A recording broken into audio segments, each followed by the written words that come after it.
Déséquilibre, aléatoire, poésie.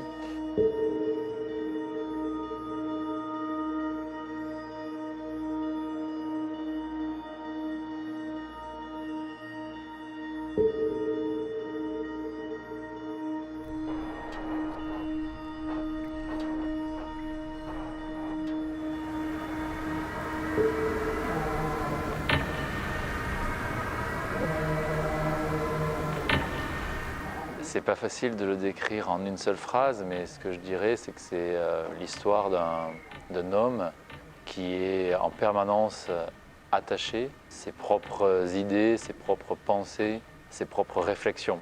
Et évidemment, quand on est attaché à ses idées, on peut perdre le contrôle, son raisonnement de sa réflexion. Donc c'est un personnage qui s'en mêle un peu ses pensées dans ses fils. Ce que j'espère, c'est que les gens, le public qui voit Mobile, voit un personnage dans lequel ils peuvent un peu s'identifier. C'est-à-dire un personnage qui est en recherche, qui hésite, qui est en déséquilibre, qui essaye de construire une pensée, de construire des idées, et puis il n'arrive pas exactement à le faire comme il souhaiterait le faire. Et ça, c'est un peu notre condition d'humain à tous, de toujours être dans le désir de quelque chose, dans la réflexion de quelque chose. Et ce quelque chose, on n'arrive jamais vraiment à l'aboutir, à le construire. On est toujours dévié vers d'autres chemins, d'autres horizons. Et à nouveau, on est obligé de réfléchir, s'adapter.